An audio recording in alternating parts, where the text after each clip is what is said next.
साथियों, गौर करने से पता चलता है कि मनुस्मृति के श्लोक साफ दिखाई देने वाला एक तीखा दिमागी जहर है, लेकिन वहीं गीता के कुछ श्लोक न दिखाई देने वाला मीठा जहर है। मनुस्मृति का असर तो अब समाज पर कम दिखाई देता है, लेकिन गीता का असर सब जगह दिखाई देता है।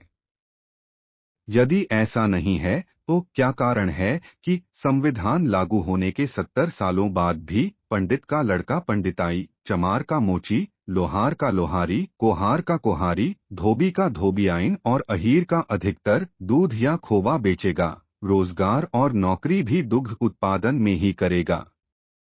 मैंने खुद सर्वे किया है, मुंबई में 90% अहीर लोग ही भैंस के तबेलों में नीचे भैंस ऊपर मचान पर बिना ढंग के कपड़े 24 घंटे परिवार से दूर अपमानित गोबर भरी नारकीय जिंदगी जीने को मजबूर हैं। मैंने एक बार 1988 में कांदिवली में यादव संघ मुंबई के मंच से यहां तक कह दिया था कि यदि तबेला मालिक आपके और आपके परिवार के खुशहाली के बारे में नहीं सोचता है तो ऐसी नारकीय और अपमानित जिंदगी जीने से बेहतर है दे दो जहर इन भैंसों को, न रहेगी बांस न बजेगी बांसुरी। वहां मौजूद कुछ तबेला मालिकों ने हंगामा खड़ी कर दिया था।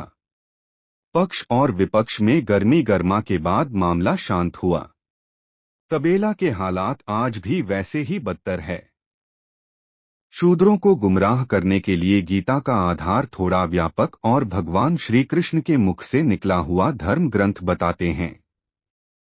लेकिन दुर्भाग्य है कि इसी गीता को श्री कृष्ण के वंशजों को ही पढ़ने की बात दूर रही, छूने तक का अधिकार नहीं था।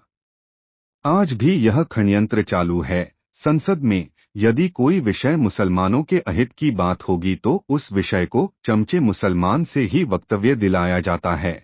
इसी तरह शूद्रों के अहित की बात चमचे शूद्रों से ही वक्तव्य दिलाई जाती है।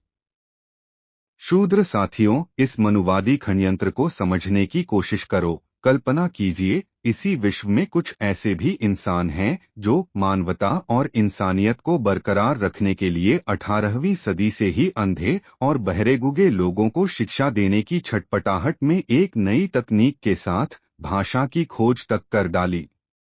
वहीं यहाँ के तथाकथित कुछ ब्रह्मज्ञानी विद्वान एक अच्छे इंसान को शिक्षित करना भी अधर्म और पाप समझते हैं। क्या आप आज ऐसे अमानवीय दोहों का समर्थन करने वाले लोगों को इंसान समझते हैं? कतई नहीं, ऐसे लोग मानवता के लिए कलंक हैं। वीडियो अच्छी लगी हो तो लाइक, कमेंट करना और सब्सक्राइब करना।